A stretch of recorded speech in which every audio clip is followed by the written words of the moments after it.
Hello everyone, welcome back to my channel. तो हम लोग एलटी ग्रेड की प्रिपरेशन कर रहे हैं और आज मैं टॉपिक जो पढ़ने जा रही हूँ वो टॉपिक है structure of cell, plant cell and animal cell. तो प्लांट सेल, तो हम लोग प्लांट सेल में पढ़ेंगे cell wall, cell membrane, cytoplasm, nucleus और भी टॉपिक हैं, ये सारे हम लोग पढ़ेंगे। तो मैं स्टार्ट करती हूँ, इसके बाद फिर मैं एनिमल सेल्स और एनिमल सेल में हम लोग पढ़ेंगे एंडोप्लाज्मिक रेटिकुलम पढ़ेंगे, सेल मेम्ब्रेन भी पढ़ेंगे, साइटोप्लाज्म इसमें भी होता है और न्यूक्लियस पढ़ेंगे, लाइजोसोम, गोल्गी बॉडी, ये सब हम लोग मैं पढ़ूंगी। तो चलिए फिर पढ़ाई स्टार्ट करते हैं, देखते हैं कैसा टॉपिक है। बस ये टॉपिक बहुत इंपॉर्टेंट है एलटी ग्रेड में, इस टॉपिक से रिलेटेड मतलब लॉन्ग आंसर भी, लॉन्ग क्वेश्चंस भी आए हैं और शॉर्ट भी आए हैं, मतलब मेंस के लिए भी ये इंपॉर्टेंट है टॉपिक। तो इसलिए इस टॉपिक को अच्छे से कवर करना। मैं तो अच्छे से कर ले रही हूँ और आप लोग भी अच्छे से ही करना, क्योंकि ये बहुत इंपॉर्टेंट टॉपिक है एक। तो मैं तो पढ़ने के साथ साथ डायग्राम भी देखती जा रही हूँ, क्योंकि डायग्राम भी इंपॉर्टेंट है। अभी तो मतलब प्रीलिम्स में तो चलो पीवाईक्यू वाला आएगा, मतलब मल्टीपल चॉइस होंगे, लेकिन मेंस में तो एग्जाम होगा ना, उसमें तो रिटन होगा। तो जिस वजह से मैं तो डायग्राम भी देखती आज जा रही हूँ अच्छे से, ताकि मैं अच्छे से कवर कर सकूँ, दोबारा सिर्फ रिविजन में ज़्यादा टाइम ना लगे।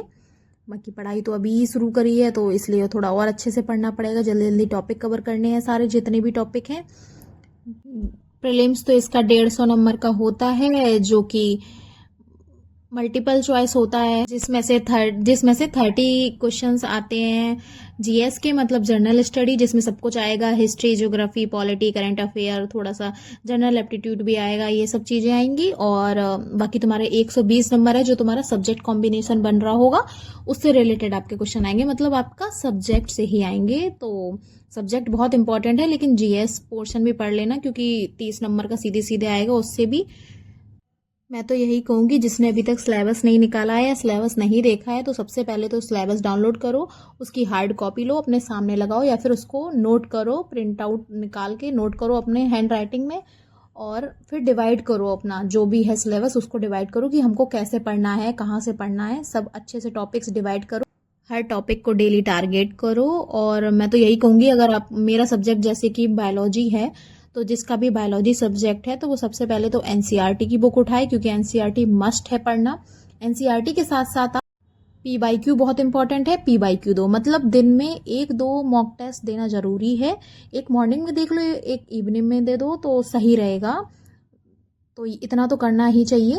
हो सके तो शॉर्ट नोट्स बनाओ और पॉइंट वाइज मतलब नोट्स बनाना, जिससे क्या होगा कि रिवीजन करने में बहुत आसानी होगी। तो शॉर्ट नोट्स बना लो अपना, अपने हिसाब से जैसा आपको समझ में आए, खुद पढ़ के बनाओ, ज़्यादा सही रहेगा। और पॉइंट वाइज बनाना, जिससे कि ईजी रहेगा रिवाइज करना। बाकी सबसे इम्पॉर्टेंट है कंसिस्टेंसी। रोज पढ़ो, भले थोड़ा ही पढ़ो, लेकिन रोज टॉपिक कंप्लीट करो, रोज पढ़ाई करो।